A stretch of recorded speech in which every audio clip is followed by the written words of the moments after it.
Good evening, everyone, and welcome to the regular second Tuesday series Zoom meeting of the Auxiliary Markings Club. Today's Tuesday, July 14th, and we're always here on the second Tuesday of each month at 7 p.m., and you're very welcome. Regardless of whether you're a member or where you're placed in terms of your home, there's something for you from the Auxiliary Markings Club, and you're always welcome, guest or member, to come to these Zoom talks.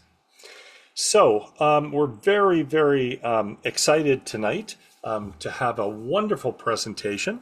But we're also, we'd like to just tell you a little bit about our organization. I'm Greg Redner, and I have the privilege of being the president of this really storied group. We have a bunch of reasons to join, many of which are similar to other groups, and then some which are not. The first is that manned by our legendary technical guru, Dr. Doug Quine, and we have a wonderful website, which you can find at postalmarkings.org. We have a quarterly newsletter, which has won a number of awards and is always very interesting.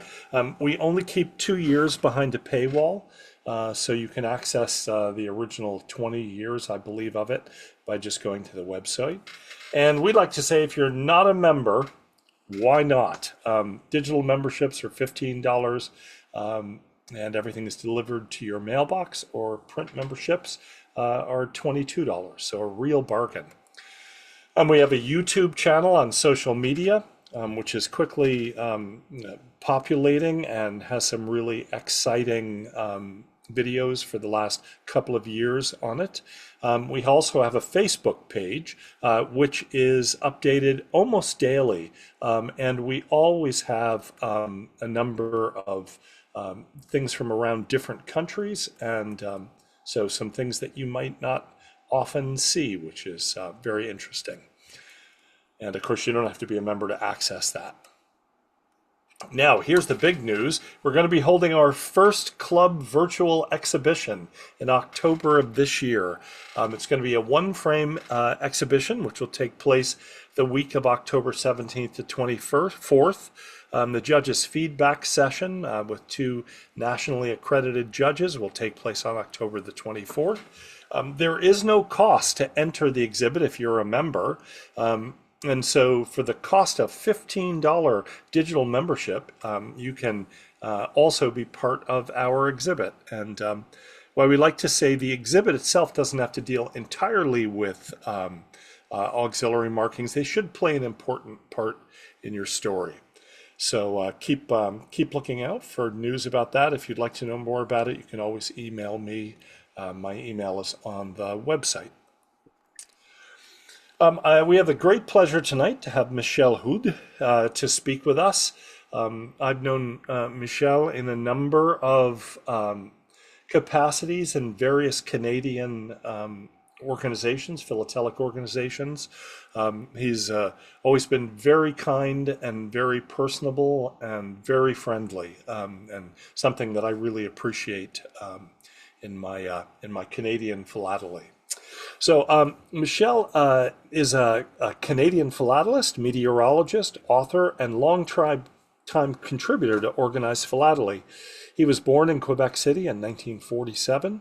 He trained first as a respiratory therapist before earning degrees in meteorology from McGill University and education from the University of Toronto.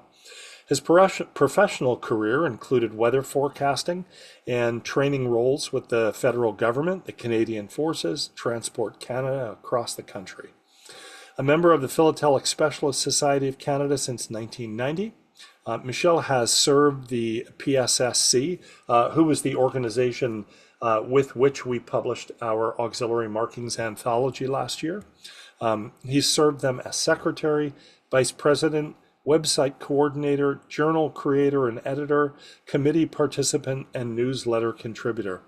His distinctions include fellowship in the RPSC, the PSSC President's Medal, the RPSC Volunteer Recognition Certificate, the Herbert Dubé Lectureship Award, and 2 Web Cups with the Hong Kong Study Circle. He's published widely, including the book British Consulate Post Office Markings at Bangkok, 1855 to 1885, published by the Stuart Rossiter Trust. We'll have a picture of that on the next slide. And he's collected stamps for some 70 years and now specializes on Bangkok postal history, the Straits Settlement markings, and weather-related philately. Tonight's presentation is going to explore purser mail of the Straits Settlements, letters posted aboard ships and canceled by the ship's purser rather than by a post office.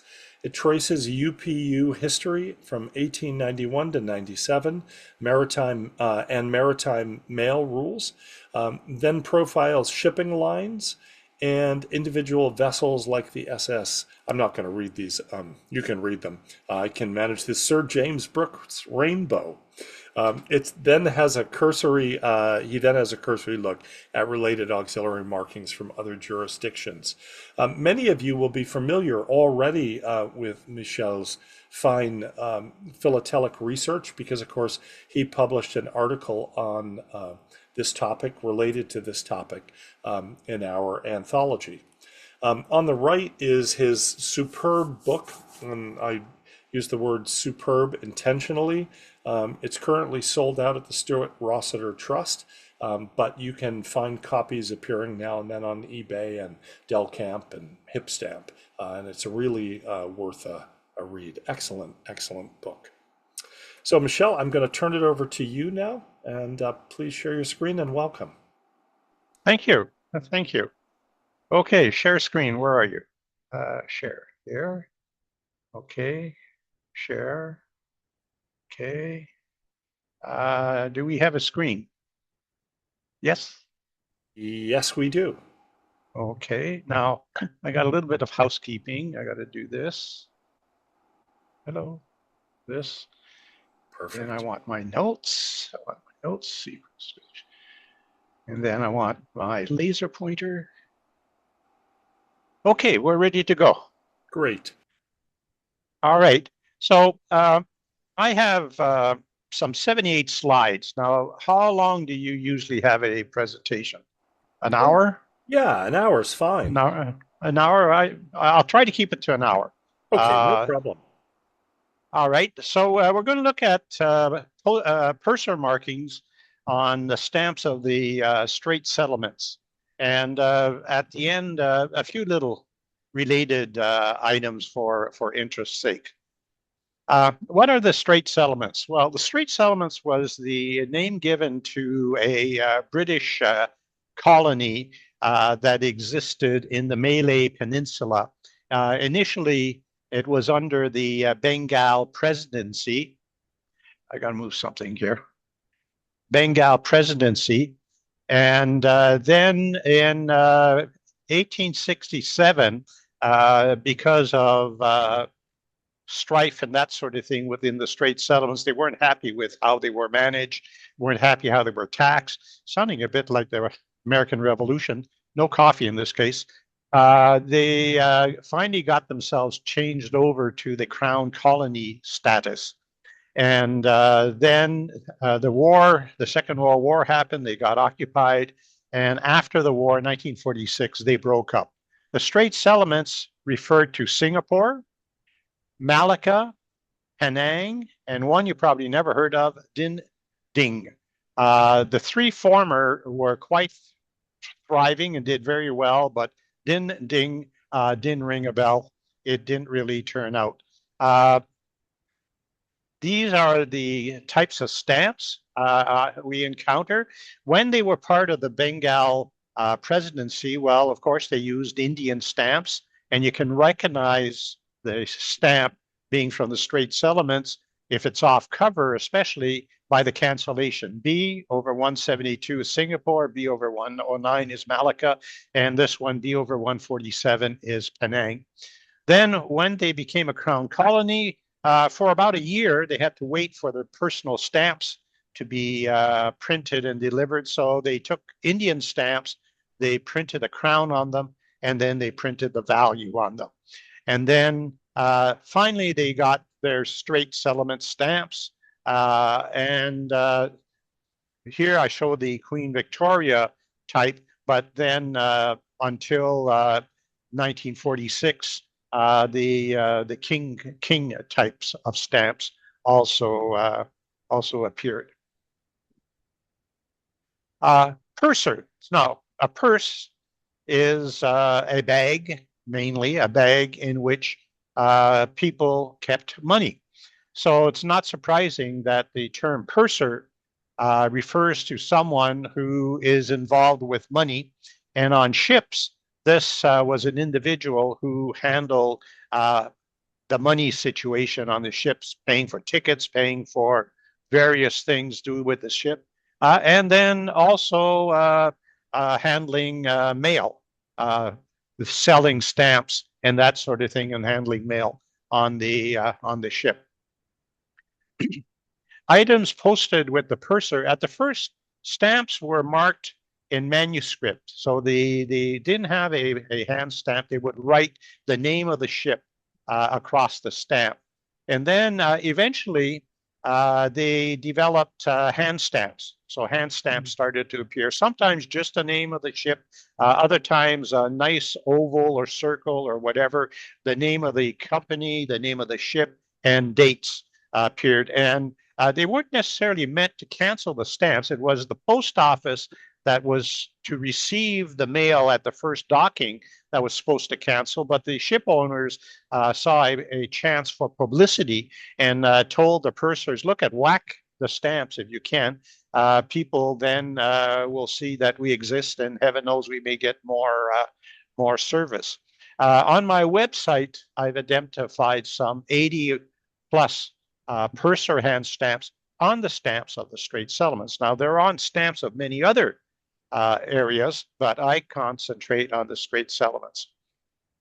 Okay, so what are we going to look at? Well, we'll look at the pursers in the Straits Settlements, followed by those in Siam, followed by those in Sarawak. We'll look at some pegboat markings, and then we'll look at some French mailboats, German mailboats, a few other related markings, and collector-created covers for fun. Okay, so let's look at some purser markings. So is there anyone in the audience who speaks Dutch? I hope not. Okay, well, I'm going to give an attempt to pronounce such some of the Dutch names, and forgive me if I murder it. So this is a very important company, the Royal Packet Navigation Company, and I think it's pronounced something like Koninklijke Paketvaart Maatschappij, something close to that. They were a Dutch shipping company operating in the East Indies, now Indonesia. They carried passengers, mail, and cargo, headquartered in Amsterdam, operated 1888 to 1966, and they had something in the order of 140 or more ships. So 140 possible ships with purser hand stamps or purser markings to collect. Routes, they sailed beyond the Dutch East Indies, which was their main place, but they also sailed to Singapore, Hong Kong, Shanghai, Manila, and Saigon, and they even had lines that reached Australia, Africa, Réunion, and Mauritius. The First World War, a lot of shipping companies, First World War, and they being no different, had some of their ships, or not all, or all their ships, commandeered by the British to use in the war effort. They lost only one ship in the First World War, but the Second World War was very, very, very different. Their fleet was pretty well all taken over, and they lost 98 ships to the war. That's about 70% of their fleet that they had to bounce back from after the war. And after having a long history from 1888, in 1967, they merged with another company out of Amsterdam. Now, here's a map that will show the the potential of purser markings. It shows routes that the Royal Packet Navigation Company ships took. You can see the lots and lots of sailings from out of Singapore, some out of Malacca, and you notice all the other red routes here that they sail. And of course, each one of these would be sailed by one or more ships. Don't forget they had 140, so it's not surprising that there's all sorts of purser markings out there. There was so much sailing traffic between the Straits Settlements and Indonesia that in Singapore and in Penang, there were actually postal agents that handled the mail. And you can recognize their service by their unique hand stamp. Now, these weren't meant, these hand stamp, here's the one for Singapore, and here's the one for Penang. They weren't meant to cancel the stamps. They were meant to let the postal authorities know that these items were handled by these agencies. Okay, let's get into some purser hand stamps. So here's one on the Straits Settlements stamps, Boy Kutz, something like that. It shows the shipping company's name, part of it above, part below. SS stands for steamship, and this particular ship was built in 1910 in Rotterdam for the KPN company, 1,800 tons. And this is very important. It carried 23 first-class passengers, 20 second-class, and 829 deck passengers. So that's what? That's close to 950 possible people on the ship for whatever length of time, a day, 2 days, 3 days, that could be writing postcards and letters. And here's a photo of the ship in question. Now, ships are interesting. Ships sort of have, just like humans, have a genealogy. You know, you talk about genealogy. Well, when was the person born, and what were they named, and where did they work, and when did they die? Well, ships the same thing. Ships are built. Ships have a career. Sometimes they change names, and eventually they come to an end, and they have to be scrapped. So I find that interesting. So coming back to the map here, again, just to remind ourselves the number of routes possible and the time to travel. And this is trying to explain what deck passengers were. You know, if you were going from Singapore to whatever this port here is in Borneo, that probably was not more than a part of a day trip. So, you know, this part of the world, not too many snowstorms, and it doesn't get too cold. They may have weather situations that aren't too much fun, but people could very well go very economically on a trip by being a deck passenger. So deck passengers, they were budget travelers, mainly local traders, migrant workers, and pilgrims who paid lowest price for basic travel without a private chamber. They slept and lived in shared spaces, mostly on the tween decks or open weather decks. Just as an example of how many people might be involved, the largest KPN ship was the Van Houde, which had 76 cabin passengers and up to 2,137 deck people. So even if one person in 100 was writing a letter, that could be, you know, 21 letters on each trip of that ship that might be out there. Here's the SS steamship Elout. This one is interesting. It got the purser hand stamp, That wasn't meant to cancel it. It was meant to identify that this was mailed on the ship. But it also, you can see clearly here that it has the CDS of this particular town, which is in the northern part of Sumatra. So this particular ship, built in 1910, it could take something in the order of maybe 750 passengers, all of whom could have maybe written letters that posted on the ship. It had a sorrowful end. It sank on the 28th of January 1942 when it was sunk by a Japanese plane. Another one, motor ship this time, Ophir. It, again, a passenger ship, larger than the previous one, 4,120 tons, built in 27. This one had close to 1,800 passengers. It was commandeered during the war and was leased to the British to become a troop transport. And then a little later, it was converted into a hospital ship. And part of its fame is that it treated 12,000 patients during its service during the war. In 48, she was given back to KMP. And in 59, she was sold to Hong Kong and scrapped. And here's another one, the Rei Nia Shun, 1,693 tons, not a huge ship, built in 1908. It could take something like 800 passengers.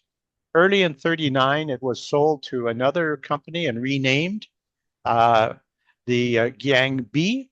And on 13th February 39, while fleeing Singapore, there was a huge number of people who, when the Japanese were obviously going to invade Singapore, hopped on any ship they could get, and ships just tried to make the heck out of there. But while fleeing, this unfortunate ship got sunk by the Japanese. Excuse me for a second.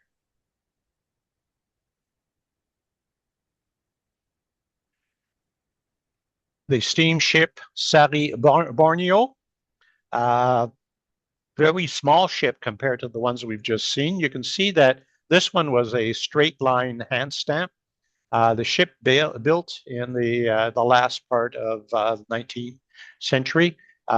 Passengers, not clear how many passengers. Some, you do search and try to find the data, but sometimes the data just is not available. Had several owners over the years, and again, sank off the coast of Borneo in 1924 with the loss of 67 lives. Now, I could go on and on and on because I have some, I don't know how many, some 30 or 40 ships from this company, but here's just some other examples to show you what the hand stamps look like. Some of them are straight line, others are fancy ovals, another straight line, and that sort of thing. I included this slide just for the interest's sake, how here I was able to get 2 stamps mailed on the Tom Mohon and put them together to complete the hand stamp. Here, pretty well the entire thing must be 90% of it. Here, a block of 4. Now, I don't know what the purser was drinking that day, but he sure had a lot of fun, or maybe he gave the hand stamp to some passenger, some kid who had a lot of time and fun whacking away, but it's definitely been hand stamped. And whoops. And further interest, if you look closely, you can see that it's a perforated initials, and the initials are TKK. And TKK were the initials used to mark the stamps by the Tan Con Key company, which was a prominent company in the 1900s that dealt in rubber plantations, manufacturing, sawmills, canneries, real estate, import and export, brokers, ocean transport, and rice. So, beyond the cursor, purser hand stamps, there are other things to see on these stamps. I include this one, the FA 10, 10, 10, something like that, to show that the markings are interesting because they're made by the company. It's not something issued by the post office. So there's all sorts of them. Here on the left, they have single line. And then on the right, eventually, when probably the single line one, if it came first, wore out, they had a fancier cancellation or marking made. So that's enough of the KMP fleet for now. I have 30 others, and I'm not going to bore you with that. There's, as I mentioned, they had some 140 ships, and therefore each ship possibly carried passengers enough that the purser was on there, handle stamps, had a hand stamp, replaced the hand stamp over the 30-year lifespan of the ship a dozen times. So heaven knows there may be thousands and thousands of these hand stamps out there. Here's a page from my website if you're at all interested to follow up on this type of material, where I list the ones I have, I know of, people have pointed me to, all on Straits Settlements stamps. And you need references. So here's a very good reference for any of the Dutch related ships. The owner of this website does an extremely good job in picturing the hand stamp, very often a picture of the ship. And then here in Dutch, various information, the ship tonnage, when it served, sometimes number of passengers, when it disappeared, and that sort of thing. And since a lot of ships end up as wrecks, believe it or not, there is a website that deals with shipwrecks. Okay, so let's look at another shipping company that operated out of Straits Settlements, and that is the Straits Settlements Shipping Company. On the left, you can see something I borrowed from a local newspaper that lists the days of the week and their ships and where they're off to. And this is a typical hand stamp from that company. By 1922, they had 24 vessels, and when the war broke out, they had 51, and they lost 33 of their ships, which is something like 65% of the fleet. Here's another one of their ships. Nice to have it on 3 stamps. Be even nicer if it were on cover. Large ship, the Kedah, 2,499 tons, launched in 27. We know in this case that it had something like 1,000 passenger capacity. And in December 39, she was requisitioned by the Royal Navy as an armed auxiliary vessel.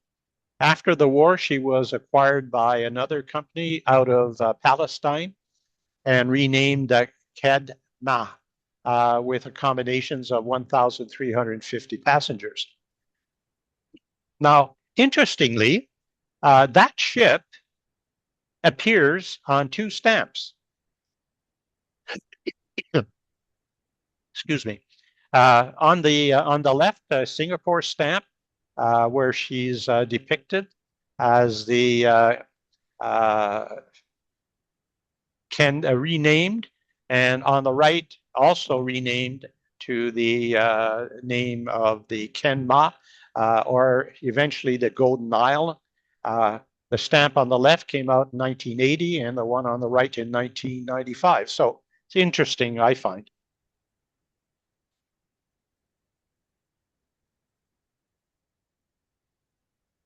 Okay. Okay, so another shipping company. Okay, this time These next few slides are some of my favorites because I was able to acquire covers, and it's not too common to have covers with still purser markings on them from the era that I'm studying. But here we are, the Heap Eng Moh Steamship Company. There is the owner, OEA Shun Ham, and later the owner became Major OEA Tong Ham, a shipping owner, a line owner, Indonesian sugar tycoon. The company had 12 ships, and we'll look at several of their ships. Like I say, I really like this because I was able to acquire the markings actually on covers. So here's the SS Jiang An. Originally, it started off as some other name, the Governor General Daha, and was eventually acquired by them in 1931 and renamed the Gian An as a general cargo ship, but carried passengers. I wasn't able to find out how many passengers it could carry. Then in 1950, she sank when she struck a mine in the Yangtze River. All crew members survived in this case. Another one from the company, but this a different ship this time, the steamship Nam Young, built in 1918. Small ship, sold to the company in 1925. And in 1942 and 28 February, on a voyage from Batavia to Australia, she was shelled and sunk by a Japanese submarine. Only 5 survived the attack. Hope my voice doesn't come out. I'm not good at sign language. Here's the last one I have of the potential number that this company has. Again, a merchant ship built in 1908 in Rotterdam, not surprising. Initially named the D Han, and when this company bought it, they renamed it the Ban Ho Guan. And again, the poor ship was sunk by a Japanese submarine in 28 February 42 south of Bali with the loss of all 230 on board who were escaping the Japanese invasion of Malaya. So some interesting postal history, but also some sad history. One of the things I like a lot about stamps when they have things like this going on, you know, they're more than just stamps, they're artifacts. This was there.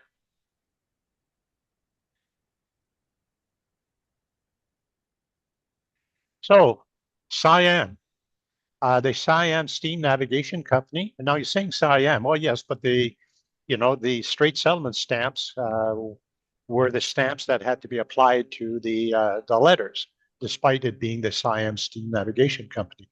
The company was formed in 1897. It called on ports, unsurprisingly, between Bangkok and down the Malay Peninsula. It carried both passengers and cargo. 1909, it became a ship owned by the company, and it operated on 1940. They had some 10 steamers in all at their height. Here's one of them, the SS Asdang, built in 1906. Small ship, carried passengers, cargo, mail from port to port, and wrecked on the bar at the entrance of the Chao Phraya River, which leads to Bangkok in 1936. Here's a page from a reference book, not a reference book, rather a journal for the Thailand Philatelic Society. You can see that, as I mentioned before, because these were hand stamps made for the company ship, not from the post office, then it's not surprising that there's all sorts of varieties, as the hand stamp was replaced after being worn out, damaged, lost, or whatever. So there's lots and lots of variety. The SS Boribat, another one of their ships, small ship, 1902 it was built. 1908 she was acquired by the company and scrapped in 1937. And there's a picture of her in the lower left. And here's the SS Mahi Dol, again, 1908 built, wrecked again on the bar, entering the river that leads to Bangkok in 1936. And lastly, the ones I have, still a few more to find, the SS Redang, 1901, and acquired in 1908, lost in February 1942, escaping Singapore.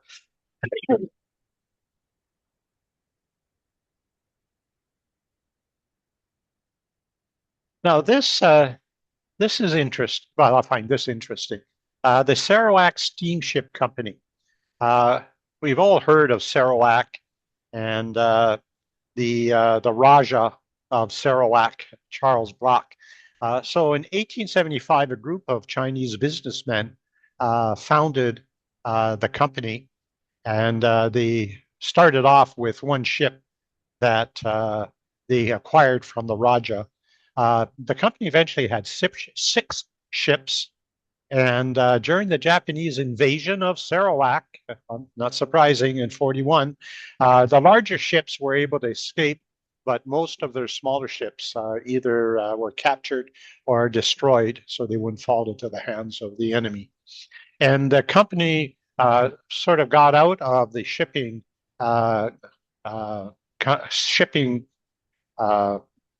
area of work and went into more the tourist area.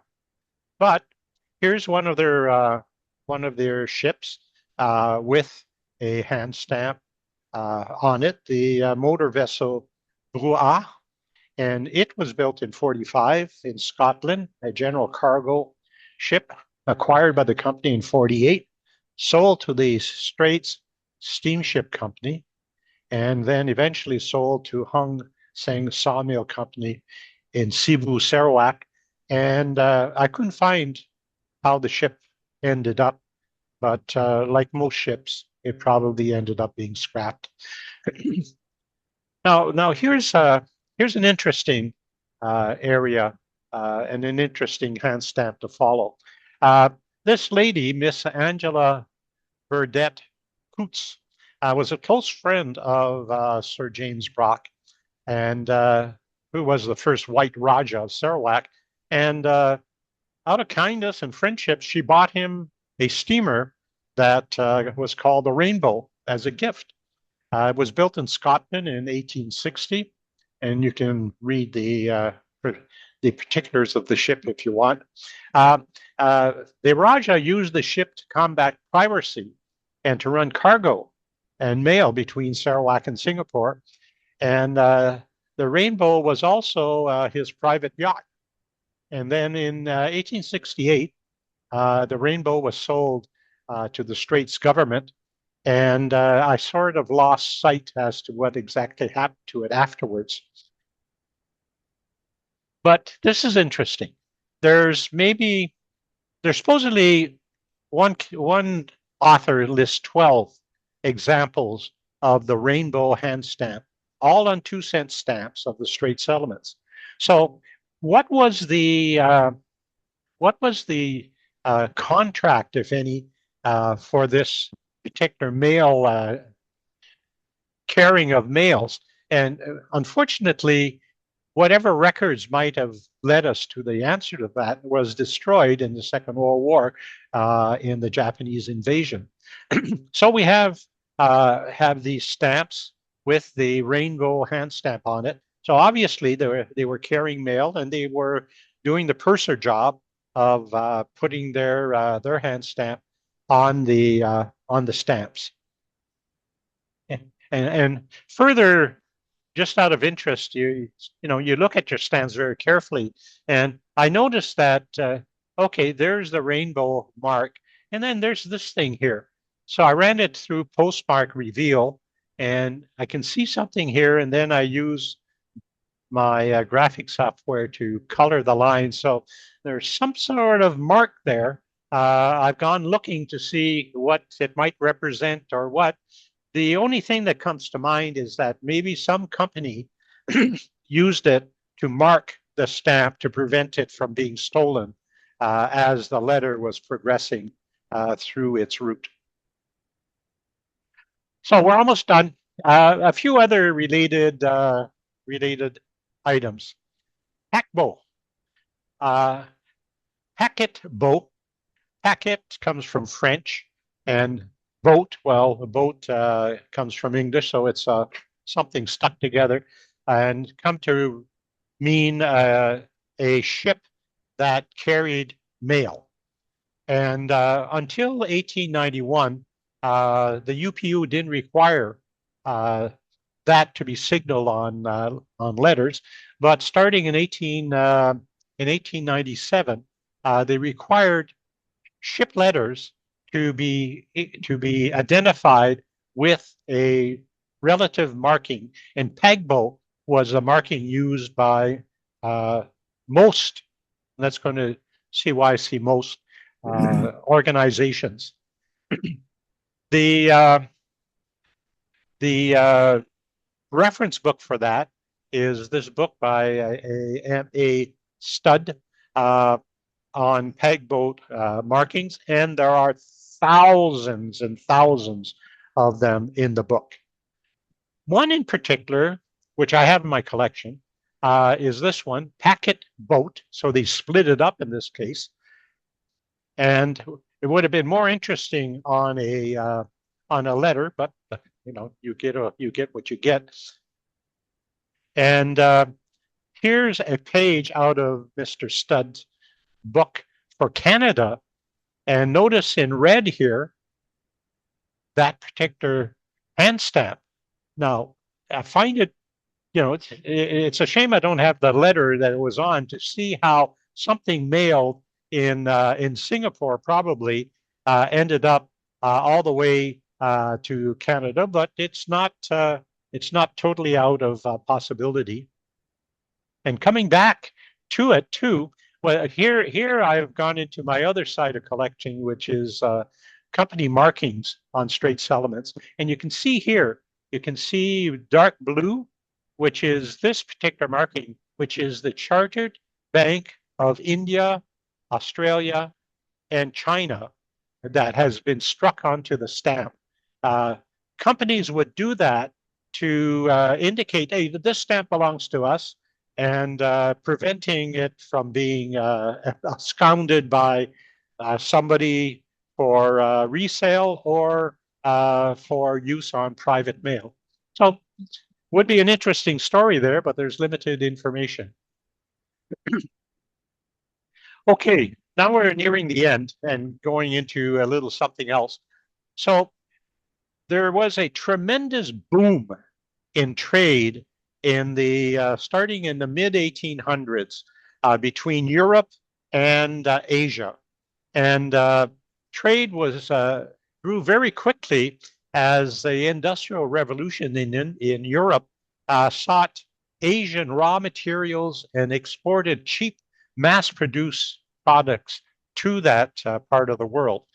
A fellow here on the left that I've studied is a fellow called Thomas Fletcher Waghorn.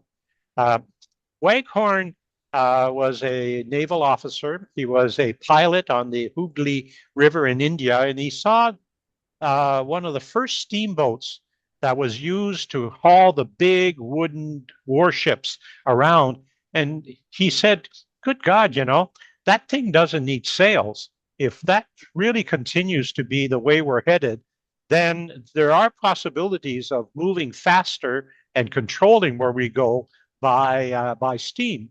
So he panned the idea of running by ship all the way up the Red Sea and to Suez, and then crossing over the 400 or so kilometers of sand desert to Alexandria, ending up in the Mediterranean, grabbing another ship, and ending up in England. Before that, the ships would have to go this route around Cape Good Hope to England. And that was 19,800 kilometers, whereas this route he was talking about was 1,600 kilometers. So he set up a company to do that. He set up hotels, and he had carriages and livestock and everything else for the trip across the desert until in 1869 the Suez Canal opened. So that's to mention why these next few slides are of importance. So there's a series called the French mailboat cancellations. Most of them are round. There's some octagonal. And what it is that because it was very, very important to be able to run between Europe and Asia on very predictable schedules and carry the all-important mail as well as cargoes, the French government started subsidizing a French line, les messageries français, to haul mail between Marseille and Asia and stopping in various places.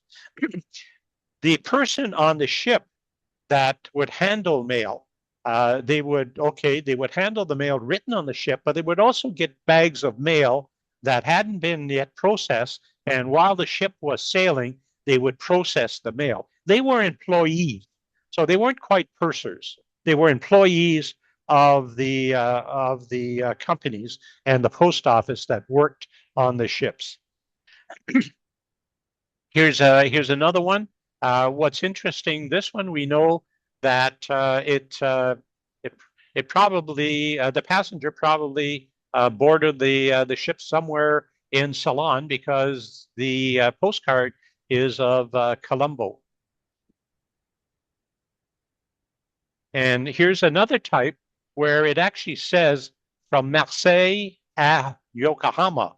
So the ship that carried the mail and had the postie on board to handle the mail, this one would mail from Marseille to Yokohama, stopping at various ports along the way.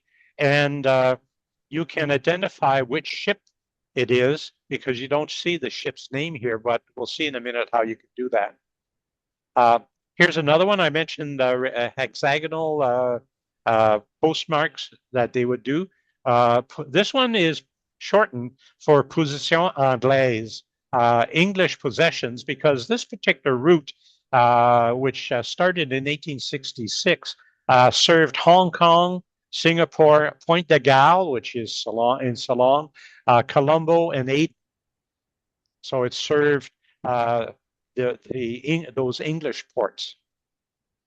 And here you notice the proximity of the French Indochina and the capital Saigon and the all-important port of Singapore, about 774 nautical miles rather, one from the other. So not surprising, there was standard ships that ran mail between Singapore and Saigon. And here's a typical marking to indicate that that particular stamp, in this case, from a letter, ran that route.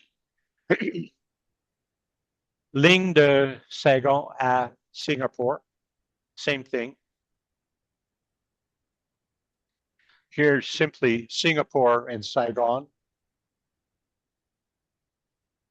And all that can be referenced in this wonderful series of 9 volumes by Raymond Sales in French, where he does a tremendous job in noting the ships, noting when they sailed, and that sort of thing. So if you're into any of that, that's definitely the tome that you have to consult.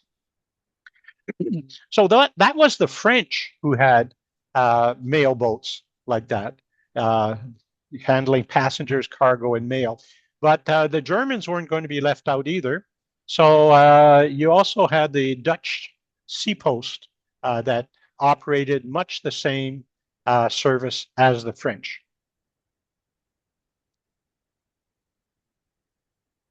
And then you get a lot of special ship markings. Here's one for the Netherlands Indies to Singapore. Like I mentioned before, the Netherlands Indies are just next door to Singapore, so not surprising that there would be special hand stamps.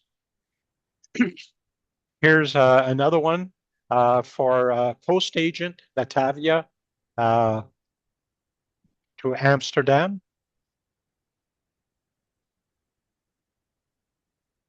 Batavia to Rotterdam.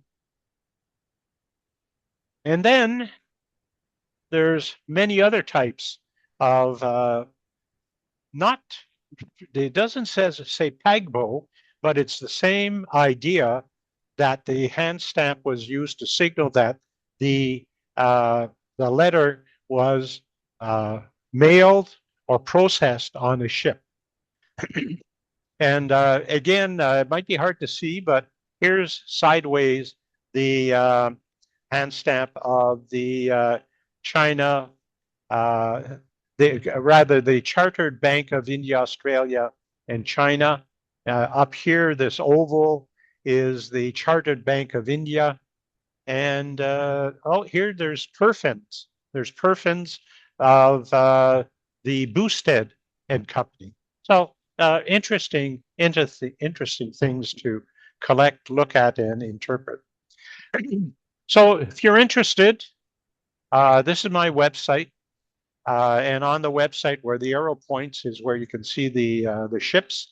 Otherwise, I look at what I call chops, which are company markings, either initial types or full name types on the stamps of the Straits Settlements. So almost finished. A few other purser related things. So only 7 more slides. Now, in the early days, stamp collectors weren't quite in the same situation as more modern, where they actually go after stuff, go after creating stuff or having stuff created for them philately. But eventually, when we got into the more modern era, stamp collectors were saying, okay, I love purser hand stamps. How can I get some? And here I found this clipping on eBay. That was all there was on it. The no date, nothing. It, from what I can gather, dates from around 1960, and it shows something clipped from probably a collector's magazine that tells people, look at, if you want to get letters canceled by these Arctic Canadian ships, and then mentions the ships, and somebody's underlined them, then send your covers to this particular place. You send your covers with the stamps on it, addressed back to you. Now, nowhere have I seen what you might give as a gift to the purser. Excuse me, to handle your material. But here, collectors were creating. So here's one, the purser on the Canadian Coast Guard ship. And you can see where the arrow is on the left, that beyond all the hand stamps, the cursor is there.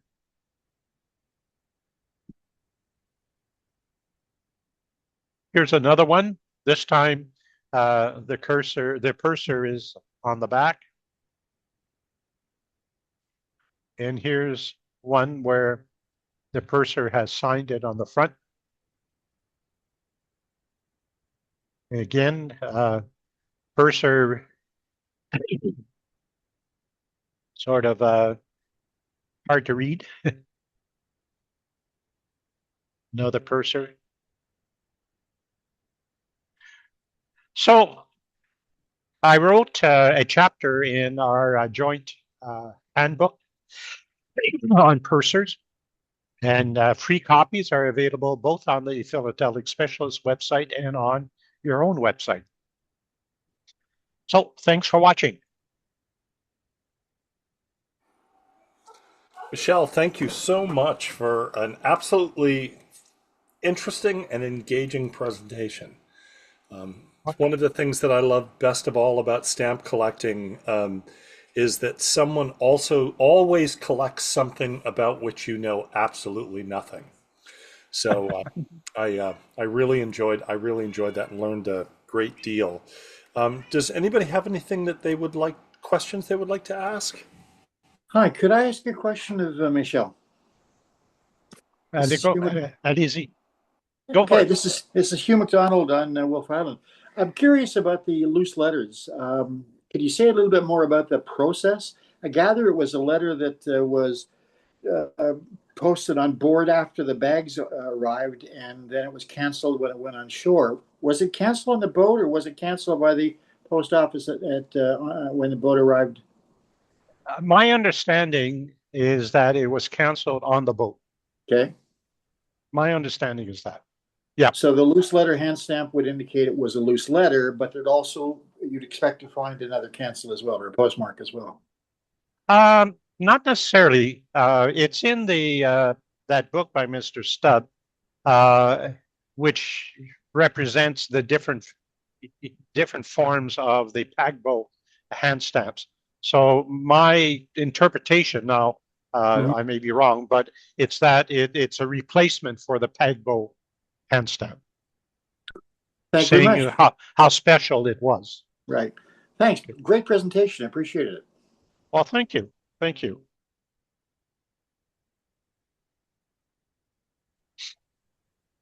Anybody else have purser hand stamps? No. No, but I have a question for you, Michel. Okay.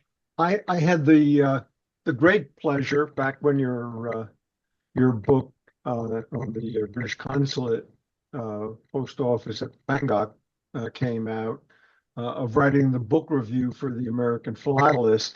So I'm familiar. So I'm familiar with the extent, the great depth of the research that you do.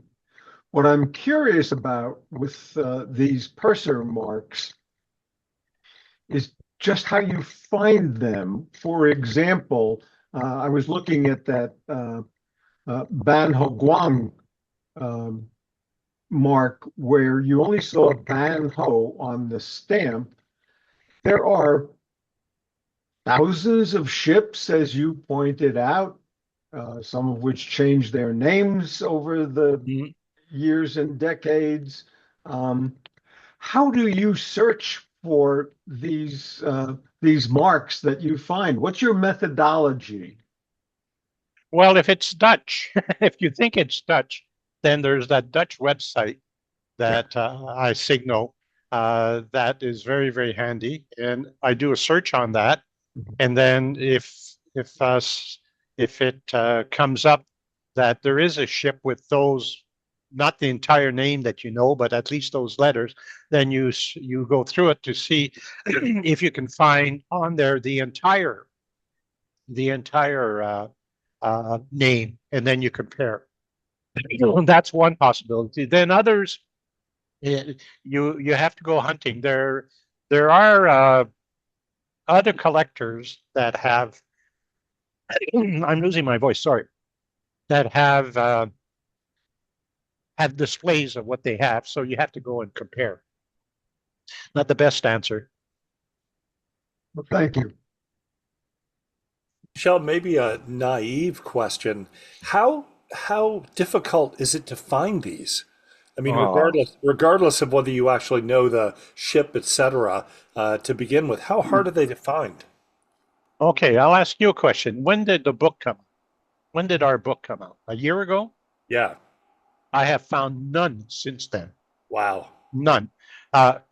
My greatest fun is going on eBay, and I love stock cards with 50 Straits Settlements stamps on. And whoa, wait a minute. maybe, and you buy the thing, you put 49 of them aside, and you concentrate on that one, Yeah. and you try hunting. But they're sought after by other people too, and if they're fancy, they stick out, and some people collect them just because of that. Sure. Rarely do I see any coming up on the big auction houses. They don't. It's not an area that they particularly go down that track. Yeah. So you have to do an awful lot of looking. Excellent. Anyone Okay. else? Well, like I say, what I find interesting is that because we're dealing with ships, there's a lot of money involved. So and a lot of people who have an interest. So there's likely on the internet information about that particular ship, and there's most of the time I'm able to find photos of the ship. So there's that side of it, and the internet is becoming more and more loaded with information you can search for little clues that help you identify things. Yeah. And one last thing, again, I've mentioned this before, and people who know me are starting to get a little tired of it, but I see us as being philatelic archaeologists. You go into a box at the dealers, and you go like this, and you pull this out, say, "Oh my goodness, what is this?"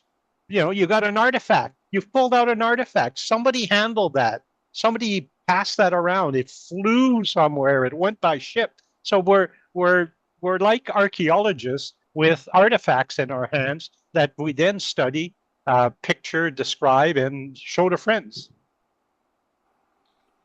That's a great way of looking at it. I had one quick question for you. You mentioned in passing that your free list was available at our website. And as the webmaster, I must admit I'm not familiar with it. Can you send me a copy so I can post it for the Auxiliary Markings Club? Okay, I don't understand your question. What are you looking for? I thought about 5 slides back, you mentioned that there was a free list of markings that was available at the PSSC website and the Auxiliary Markings website. Okay, but I'll let Greg answer that. Sure. The website, Doug, is actually listed on the July-August e-newsletter that we send out. So you might be able to find it there, but if you can't, I'll send it to you, okay? So we can put it up. No, I think Douglas is asking about the book. No, not the book. I think your updates is what he's interested in. Oh, I see. Updates for my Bangkok book. Yeah. Okay. All right. Well, go on my website. It's very simple. It's my name, Michel, Houde, all lowercase, no space, both things stuck together.com. Yeah. And then you'll see a Bangkok stamp in red. You click that, and then you're off to the races. Great. Okay. Thank you very much. That was a wonderful talk. And as Greg mentioned, a lot of things that I had no idea existed. It's wonderful. That's right. All right. Well, thank you again, Michel. We're very grateful to you for your kind sharing of your time and your research and all of that with us. And so thank you from all of us. I also wanted to point out, I know it will be hard to exceed the excitement that we all feel around your presentation today, but we will have a very fun second Tuesday Zoom meeting in August, which will be an AMC show and tell. And everyone is welcome. You don't have to be a member to come and show at this. We've done them in the past, and they're always very popular, and you can show some interesting things that you've recently collected, or anything that you'd like to show us. And if you need help mounting your item on PowerPoint, just send it to me, and I'm happy to do it for you. Okay, well, anyway, thank you again, everyone, and thank you again, Michel. And we're going to look forward to seeing you all in August or down the road. So thank you very much, and good evening. Thank Thanks, you. friends. Thank you. Bye. Thank you. Bye-bye.